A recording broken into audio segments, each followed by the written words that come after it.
Hello, my name is Will Heronsmith, and today I'd like to talk to you about drugs. First things first, I'm going to pose a hypothetical.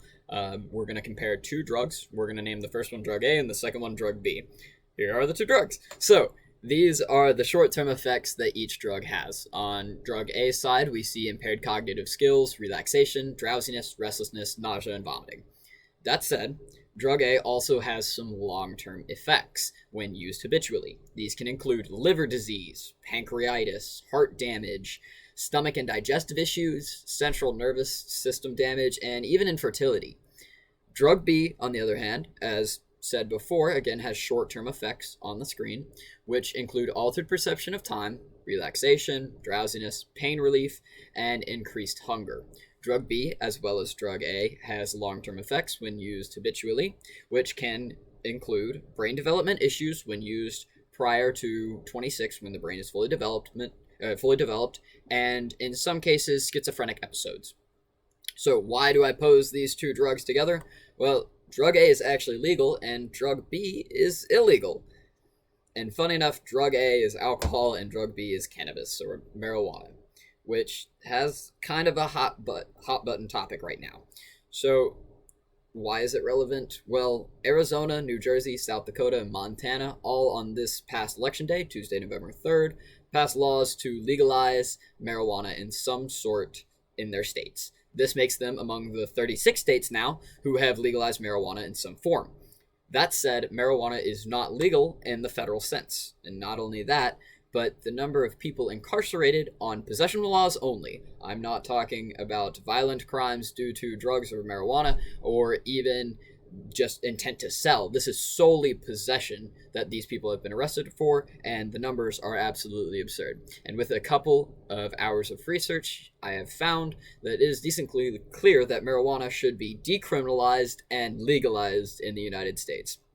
Now, in order to fully grasp this, I think it's best to take a look at both the positives and negatives, the pros and cons of the effects of marijuana on a physical level, a social level, and even economic level.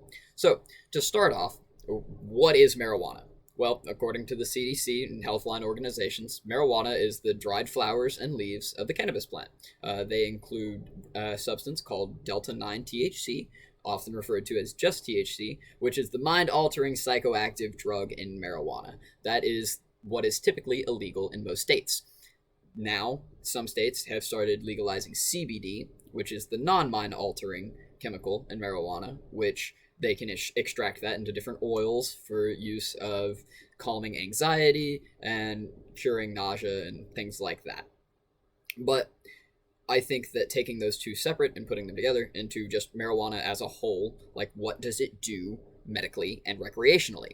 Well, marijuana is a relaxant, as we saw. It can elevate moods. It can even induce appetite for those who have an eating disorder. It can reduce anxiety for those who have generalized anxiety disorder. And in some cases, it has helped patients going through chemotherapy, and even in ADHD patients, they have found a calming aspect to it. And while this seems like a lot of positives, there are slight negatives. There is a possibility of addiction to marijuana, contrary to popular belief. Marijuana, 1 in 10 users are classified as addicted. They use it in such a habitual manner that it becomes addictive, even if the drug itself isn't. The act of using marijuana can be addictive. That said, there have never been overdoses of marijuana. So there are some more pros rather than cons. And the interesting part about this is it's still illegal. And not only that, but the incarceration rates, as I mentioned earlier, are absolutely wild. So in the left infographic here from the Prison Police Initiative, you can see that 1 in 5 incarcerated people are locked up for a drug offense. And in 2018, that was 600,000 people plus that were incarcerated solely on possession, just possession of marijuana. And this is in the United States alone. This isn't like other countries. Other countries have legalized, and I think that we should follow in their footsteps. But this incarceration rate has a little bit of another underlying issue, which is the fact that there's a bit of a racial disparity in here. So back in 2010, the FBI did a study where they looked at the possession rates or at the arrest for solely possession rates, and the likelihood of a black person being arrested over marijuana compared to a white person was entirely off. In most counties, it was roughly 3 to 4 times more likely that a person of color, specifically African American black people, were more likely to be arrested than white people were, even though that the usage rate was just the same. And as time has trended, even though the usage rate for marijuana hasn't necessarily increased, the arrest rates for sole possession have. Even since 1995, as shown in the infographic on the right, in 10 years, it's gone up 12%. And that was just back in 2010. That's not even saying right now. So we see that there is a clear issue here, and the fact that it's legal in a whole lot of states and it's legal in other countries, but we still are using so much of our prison space, and in most ways for a way to get ahead on marginalized communities because they're over policed and then arrested on sole possession laws. Now, I propose that marijuana should be legalized and decriminalized, and it has positive benefits medically, recreationally, all of the above. It would release space in our prisons. It would help taxes all around. And not only that, but it does provide more of an economic benefit. It provides jobs, farmers, executives for companies, dispensary workers, all the above.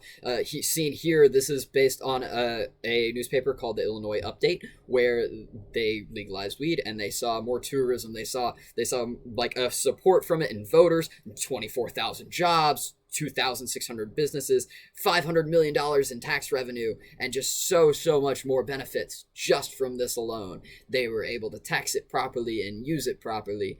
And when you bundle all of this together, when you see that it is hurting marginalized communities for something that is actually positive and that can have benefits both in medical terms and in financial terms, there is really no reason that marijuana should be illegal in the United States. And for that reason, I propose that it should be legalized and decriminalized. Thank you.